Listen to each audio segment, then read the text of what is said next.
السلام علیکم ناظرین، میں ہوں آپ کا میزبان سید سلمان گل۔ آپ دیکھ رہے ہیں ARYQ ٹی وی پر پروگرام مدینے سے کربل تک۔ امام علی مقام آپ کے رفقا اور آپ کے گھر والوں کی وہ عظیم الشان قربانی اور وہ واقعہ کہ جب بھی محرم الحرام ہمارے قریب آتا ہے تو تخیلات پر وہ واقعہ غالب رہتا ہے۔ پروگرام مدینے سے کربل تک میں آج تیسرا روز، اور جیسا کہ آپ کو یاد ہوگا کہ ہم جو ذکر کر رہے تھے اس کو جب ہم گزشتہ سے پیوستہ کرتے ہیں تو کربلا تاریخ انسانی کا ایک دلسوز واقعہ ہے۔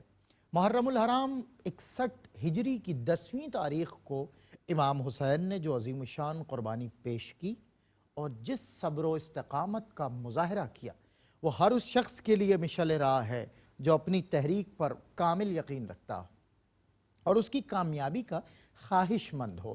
آپ رضی اللہ تعالیٰ عنہ نے تمام حالات و واقعات کو مد نظر رکھتے ہوئے اپنے عزیز و اقارب اور خود اپنی جان و مال سب کچھ داؤ پر لگا دیا اور اپنے عزم و استقلال کی بدولت تمام بنی نوع انسان کو ورطۂ حیرت میں ڈال دیا۔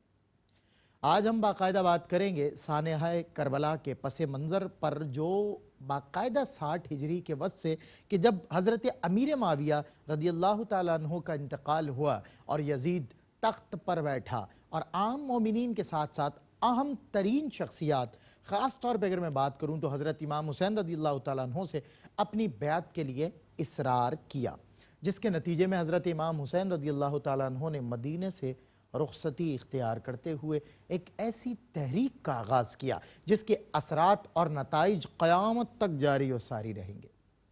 تاریخ طبری حصہ چہارم کے صفحہ نمبر 134 میں تحریر ہے کہ سن 60 ہجری کے ماہ رجب کے تقریباً نصف میں حضرت امیر معاویہ کا انتقال ہوا۔ آپ کے انتقال کے بعد یزید ابن معاویہ نے حکومت سنبھالی۔ برسر اقتدار آنے کے فوراً بعد ہی اس نے مختلف علاقوں میں تعینات اپنے گورنر اور سرداروں کے نام خطوط ارسال کیے اور ان خطوط کے ذریعے انہیں اپنے باپ کی موت اور اپنی جانشینی سے مطلع کیا۔ حضرت امیر معاویہ کی زندگی میں ہی یزید کی خلافت کا بندوبست کیا جا چکا تھا اور لوگوں سے اس کی بیعت بھی لے لی گئی تھی۔ اچھا، مذکورہ خطوط میں یزید نے ایک تو ان گورنروں کو ان کے عہدوں پر باقی رکھنے کی اطلاع دی اور دوسرے انہیں حکم دیا کہ وہ لوگوں سے اس کے لیے دوبارہ بیعت لیں۔ اسی مضمون کا ایک خط یزید نے ولید بن عتبہ کے نام بھی ارسال کیا، جسے حضرت امیر معاویہ نے مدینے کا گورنر بنایا تھا۔ طبری نے اپنی تاریخ کے حصہ چہارم صفحہ نمبر 163 میں اس خط کا جو مضمون تحریر کیا ہے ہم آپ کی خدمت میں پیش کرتے ہیں۔ بسم اللہ الرحمن الرحیم۔ امیر المؤمنین یزید کی طرف سے ولید بن عتبہ کو معلوم ہو کہ معاویہ رضی اللہ تعالیٰ عنہ اللہ کے بندوں میں سے ایک بندے تھے۔ اللہ نے ان کو کرامت، خلافت عطا کی اور حکومت سے سرفراز کیا تھا۔ جتنی عمر ان کی لکھی ہوئی تھی اس وقت تک وہ زندہ رہے، جب مدت تمام ہو گئی مر گئے۔ اللہ ان پر رحم کرے کہ زندگی بھر لائق ستائش رہے اور نیکوکار و پرہیزگار ہو کر اس دنیا سے رخصت ہوئے۔ والسلام۔ اس خط کے ساتھ علیحدہ سے ایک مختصر رقعہ بھی تحریر کیا گیا تھا، جس میں خاص طور پر ان معروف 3 شخصیات سے بیعت لینے کی تاکید کی گئی تھی جنہوں نے امیر معاویہ کے زمانے میں یزید کی بیعت کرنے سے انکار کر دیا تھا۔ امام طبری کی روایت کے مطابق اس میں تحریر تھا: حسین بن علی، عبداللہ بن عمر، عبداللہ بن زبیر پر سختی کرو اور جب تک وہ بیعت نہ کر لیں انہیں کوئی مہلت اور موقع نہ دو۔ تاریخ طبری جلد چہارم اور صفحہ نمبر 164 میں ہے، اس بات کا ذکر ہے، ان الفاظ میں آیا ہے: رات کے ابتدائی حصے میں اس خط کے ملنے کے بعد ولید بن عتبہ نے مدینے کے سابق گورنر مروان بن حکم کو بلایا اور اس سے خط اور یزید کے حکم کا ذکر کر کے مشورہ طلب کیا۔ مروان نے تجویز دی کہ جس قدر جلد ہو سکے ان افراد کو طلب کرو، اور حضرت امیر معاویہ رضی اللہ تعالیٰ عنہ کے انتقال کی خبر شہر میں پھیلنے سے پہلے ان حضرات سے یزید کے لیے بیعت لے لو۔ ہمیں تاریخ ابن خلدون جلد سوم صفحہ نمبر 145 میں یہ تحریر ملتی ہے: ولید نے اسی وقت اپنے کارندوں کے ذریعے ان شخصیات کو یہ پیغام بھجوایا کہ ایک اہم اور حساس مسئلہ درپیش ہے، لہٰذا آپ فوراً تشریف لے آئیے۔ امام حسین اور ابن زبیر رضی اللہ تعالیٰ عنہ اس وقت مسجد نبوی میں ایک دوسرے سے گفتگو میں مصروف تھے کہ ولید کا کارندہ پیغام لے کر ان کے پاس آیا۔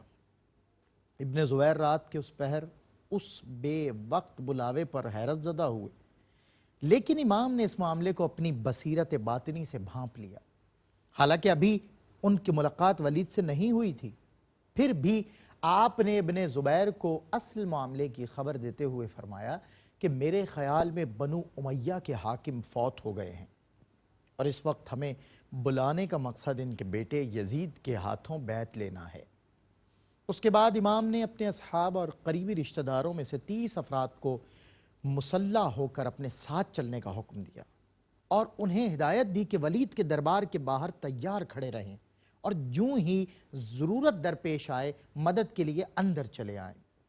جیسا کہ امام کا خیال تھا، ولید بن عتبہ نے حضرت امیر معاویہ رضی اللہ تعالیٰ عنہ کے انتقال کی اطلاع دی اور امام کے سامنے یزید کی بیعت کا معاملہ پیش کیا۔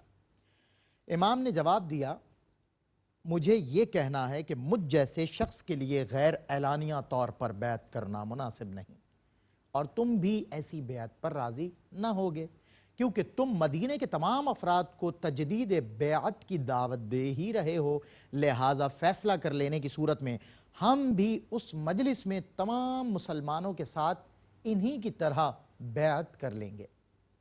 تم یہ بیعت خدا کی رضا اور خوشنودی کے لیے نہیں بلکہ لوگوں کی توجہ دلانے اور انہیں دکھانے کے لیے لے رہے ہو، لہٰذا اگر یہ ہو تو اسے اعلانیہ ہونا چاہیے نہ کہ خفیہ۔ چونکہ ولید بن عتبہ کا مزاج عافیت پسند تھا، وہ امام کی اس بات کا قائل ہو گیا اور رات کے اس پہر بیعت لینے پر اس نے اصرار نہ کیا، بولا بسم اللہ، آپ تشریف لے جائیے، ان سب لوگوں کے مجمع ہی میں ہم سے ملیے گا۔ امام واپسی کے لیے اٹھنے لگے تو مروان بن حکم نے، جو اس مجلس میں موجود تھا، ولید کو اشارے سے یہ بات سمجھائی کہ اگر رات کے اس پہر خاموشی سے حسین بن علی سے بیعت نہ لے سکے تو اس کے بعد قتل و خون ریزی کے بغیر ان سے بیعت لینا ممکن نہ ہوگا، لہٰذا بہتر یہی ہے کہ انہیں یہیں روک کر بیعت لے لو، اور اگر انکار کریں تو یزید کے حکم کے مطابق ان کی گردن مار دو۔ امام نے مروان کی یہ حرکت دیکھ لی اور اسے مخاطب کر کے فرمایا، اے زرقا کے بیٹے، مجھے تو مارے گا یا ولید؟ تم جھوٹ بولتے ہو، گناہ کرتے ہو، آخرت کو بھول کر صرف دنیا طلب کرتے ہو۔ اور اس کے بعد امام نے ولید کو مخاطب کر کے فرمایا، اے امیر، ہم خاندان نبوت اور معدن رسالت ہیں، ہمارے گھروں میں فرشتوں کی آمد و رفت رہا کرتی ہے اور ہمارے خاندان پر اللہ کی رحمتیں نازل ہوتی ہیں۔ اللہ تعالیٰ نے اسلام کو ہمارے گھرانے سے شروع کیا اور آخر تک ہمیشہ ہمارا گھرانہ اسلام کے ہمراہ رہے گا، لیکن یزید کی بیعت تم مجھ سے چاہتے ہو، مجھ جیسا شخص کسی صورت میں اس شخص کی بیعت نہ کرے گا۔ اب ہم اور تم دونوں آنے والے وقت کا انتظار کرتے ہیں اور دیکھتے ہیں کہ ہم دونوں میں سے خلافت و بیعت کا کون زیادہ مستحق ہے۔ دوران گفتگو اٹھنے والا شور و غل سن کر امام کے ہمراہ آنے والے افراد نے خطرہ محسوس کیا اور ان میں سے کچھ افراد ولید کے دربار میں داخل ہو گئے، اور اس طرح امام حسین یزید بن معاویہ کی بیعت یا اس موضوع پر کسی بھی قسم کی ساز باز کے سلسلے میں ولید کی امیدوں پر پانی پھیر کر واپس تشریف لے گئے۔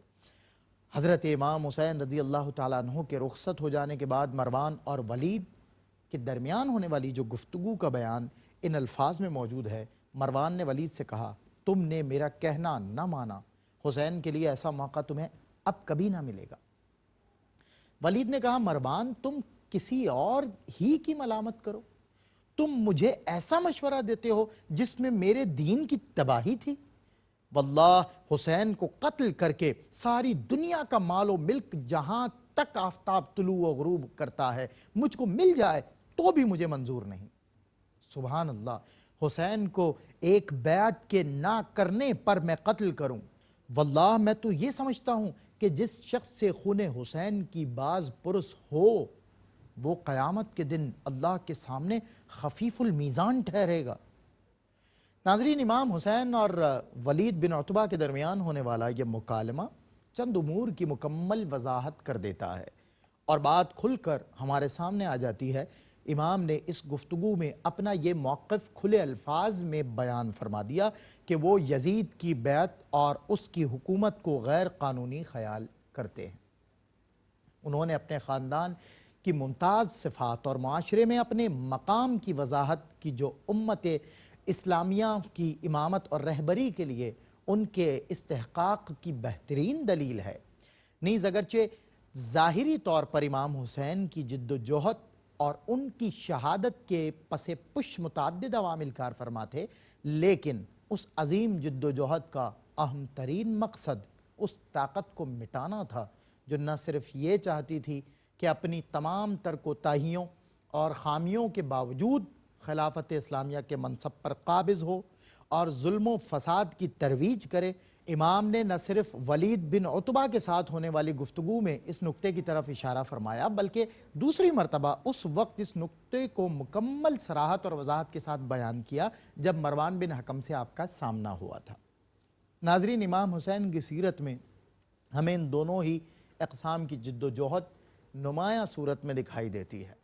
آپ 50 ہجری سے 60 ہجری تک یعنی امام حسن رضی اللہ تعالیٰ عنہ کی شہادت سے حضرت امیر معاویہ رضی اللہ تعالیٰ عنہ کے انتقال تک کے 10 سالہ دور میں حالات کے پیش نظر خفیہ جد و جہد کا راستہ اختیار کرتے رہے۔ حضرت امیر معاویہ کی وفات کے بعد حالات کے تبدیل ہوتے ہی آپ نے بلا کسی تعامل اور اپنے تمام دوستوں اور رشتہ داروں کی مخالفت کے باوجود اعلانیہ جد و جہد کا آغاز کر دیا اور یزید کے خلاف اپنے انقلابی موقف کا کھل کر اظہار کر دیا، اور ایوان وہ انصار کی کمی، لوگوں کی بے وفائی اور عوام الناس پر چھائے ہوئے خوف و ہراس کو جاننے کے باوجود اس راستے کا انتخاب کیا جو آپ کی شہادت پر تمام ہوتا ہے، گرچہ اس راہ میں آپ کا جسد اقدس تیر و سنان کا نشانہ بنا۔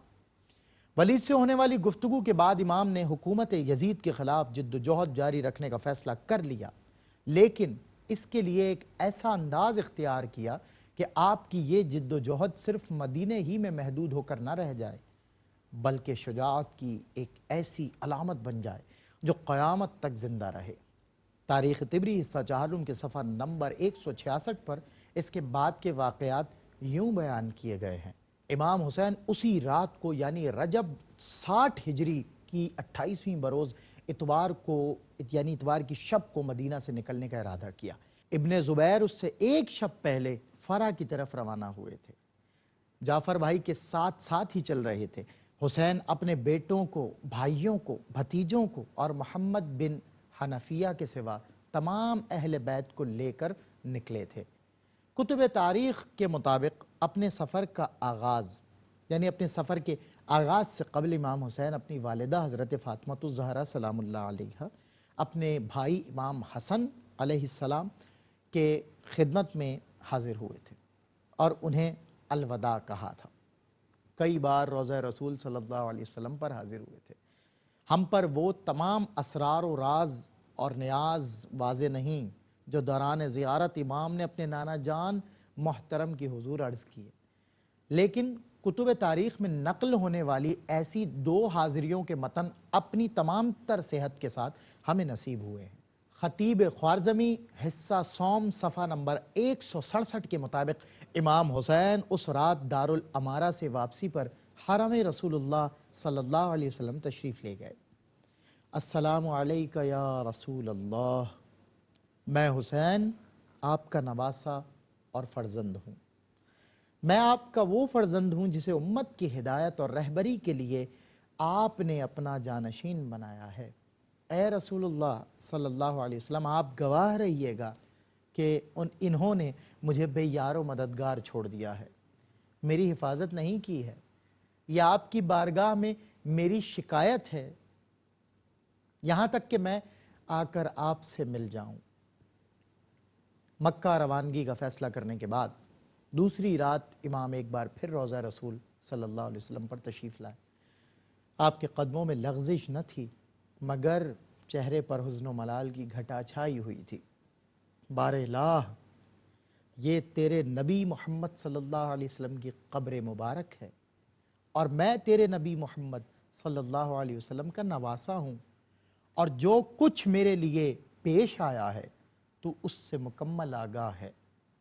بار الہ، میں نیکی اور بھلائی سے پیار کرتا ہوں اور برائی سے نفرت کرتا ہوں۔